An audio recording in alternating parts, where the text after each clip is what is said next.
안녕하십니까. 7월 23일 목요일 아침입니다. 지난밤도 평안하셨죠? 오늘 또 하나님께서 새날을 주셨고 또 하나님의 은혜 속에 승리하는 우리 귀한 날 되시기를 주의 이름으로 축복합니다.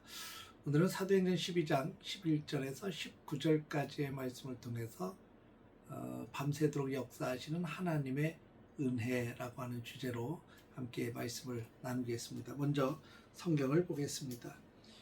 이에 베드로가 정신이 들어 이르되 내가 이제야 참으로 주께서 그의 천사를 보내어 나를 헤롯의 손과 유대 백성의 모든 기대에서 벗어나게 하신 줄 알겠노라 하여 깨닫고 마가라 하는 요한의 어머니 마리아의 집에 가니 여러 사람이 거기에 모여 기도하고 있더라.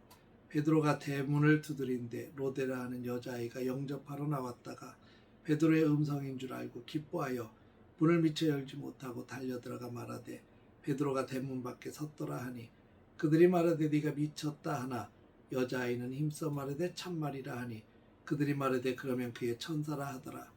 베드로가 문 두드리기를 그치지 아니하니 그들이 문을 열어 베드로를 보고 놀라는지라. 베드로가 그들에게 손짓하여 조용하게 하고 주께서 자기를 이끌어 옥에서 나오게 하던 일을 말하고 또 야고보와 형제들에게 이 말을 전하라 하고 떠나 다른 곳으로 가니라.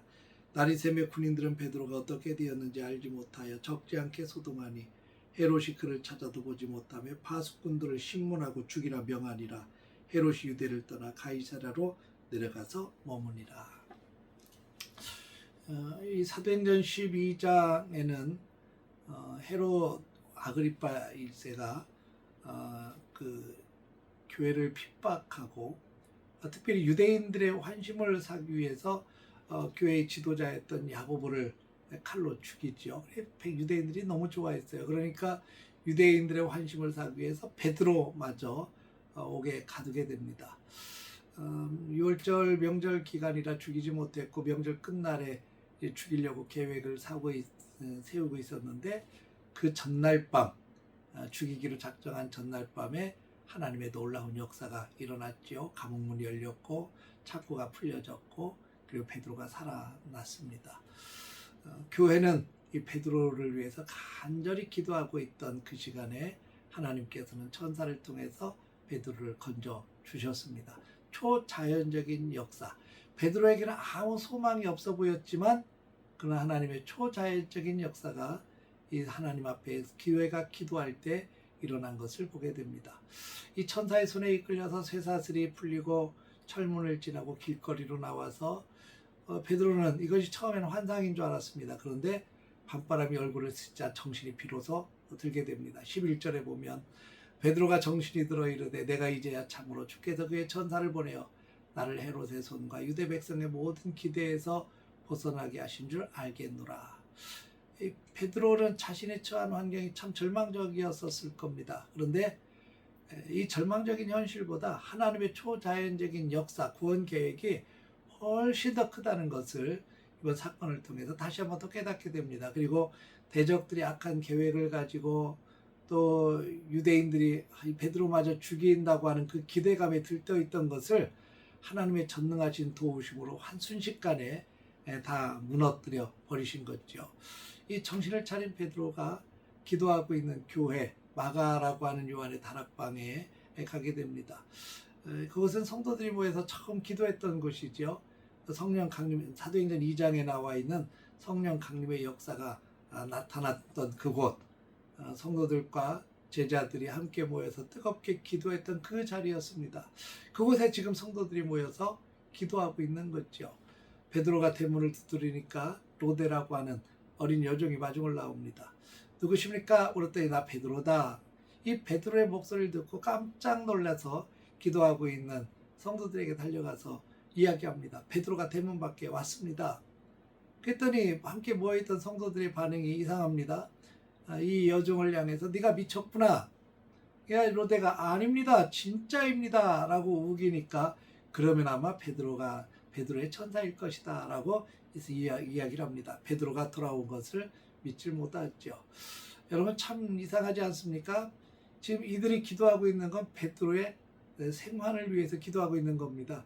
이 감옥에 있던 베드로가 구출돼서 다시 돌아오기를 간절히 기도하고 있었는데 하나님의 역사가 막상 펼쳐졌는데도 불구하고 믿지 못하는 인간의 연약함을 보게 됩니다. 우리도 그럴 때 있지 않습니까? 하나님 앞에 어떤 문제를 놓고 간절히 기도하는데 막상 하나님이 응답해 주셔도 믿지 못하고 반신반의하는 경우도 참 많이 있습니다. 뭐 우연히 되었다라고 치부하는 사람들도 있고요. 근데 여러분, 우리는 하나님 앞에서 믿음을 가지고 나아갈 때 하나님은 지금도 살아계셔서 우리와 함께 계시고 우리의 문제를 터치하셔서 놀라운 일을 행하시는 하나님이심을 믿어야 될 줄로 믿습니다. 베드로가 계속 문을 두들기니까 결국 성도들이 문을 열었고 성도들은 살아 돌아온 베드로를 보면서 깜짝 놀랐죠. 베드로는 손짓해서 그들을 조용하게 하고 주님께서 자신을 어떻게 감옥에서 건져내셨는지 이끌어내셨는지를 간증을 합니다. 그리고 야고보와 다른 형제들에게 이 소식을 전하라라는 말을 남기고 다른 곳으로 피신을 합니다. 날이 샜더니 군대가 발칵 뒤집혔습니다. 베드로가 어떻게 되었는지 알지 못해서 큰 소동이 일어났죠. 철저하게 지켰던 죄수가 사라졌으니 얼마나 놀랐습니까? 헤롯은 베드로를 찾지 못하니까 분노해서 파수꾼들을 신문하고 그들을 죽이라고까지 잔인하게 명령을 합니다. 하나님이 지키신 베드로는 이미 그들의 손길이 닿지 않는 먼 곳으로 안전한 곳에 옮겨져 있었습니다.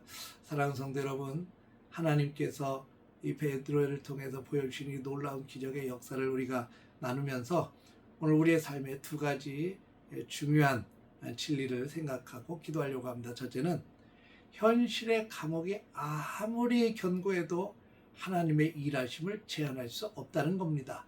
베드로를 묶었던 쇠사슬의 무게, 또 양옆에서 함께 누워서 꼼짝달짝 못하게 했던 군인들 4명씩 4조로 나누어서 철저하게 베드로를 지켰던 뭐 그런 여러 가지 철문뿐만 아니라 이런 상황들조차도 하나님 앞에서는 아무것도 아니라는 겁니다. 하나님이 일하시기로 작정하면 내 힘으로는 도저히 열 수 없는 물이라 할지라도 주님은 거뜬히 여시고 얼마든지 기적을 행하실 수 있는 분이심을 믿으시기를 주의 이름으로 축복합니다. 두 번째는 의심을 뛰어넘는 신실한 기도를 하나님 앞에 드립시다. 내가 하나님 앞에 믿고 구하는 것은 주께서 반드시 주실 것을 믿고 확신하고 기도했으면 좋겠습니다. 눈앞에 펼쳐지는 하나님의 응답으로 볼 수 있는 믿음의 눈이 열려지기를 주의 이름으로 축복합니다. 오늘 이 아침에 하나님 앞에 또 간절히 기도하는 기도의 제목들이 있을 겁니다. 주님께서 들으시고 응답하실 것을 믿고 확신하고 오늘 하루의 삶 속에 하나님의 살아계신 역사가 펼쳐질 것을 확신하며 달려가는 저와 여러분들 되시기를 주의 이름으로 축원합니다. 기도하겠습니다. 거룩하신 아버지 하나님, 베드로는 갇혔고 교회는 기도했을 때 하나님께서 일하셨고 하나님이 일하시니 아무리 견고하게 가로막혀 있던 감옥의 문도 열렸고 닫혔던 길도 열려지고 문제가 있던 것, 묶였던 것 다 풀어진 줄로 믿습니다. 아버지 하나님, 우리에게도 묶여있는 것들이 있다면 풀어 주옵소서. 막혀있던 것이 있으면 열어 주옵소서. 또 아버지 하나님 앞에 간절히 간구하는 것은 반드시 하나님께서 응답하실 것을 믿고 간구하며 나아가는 귀한 날 되게 하여 주옵소서. 예수님의 이름으로 기도했습니다. 아멘.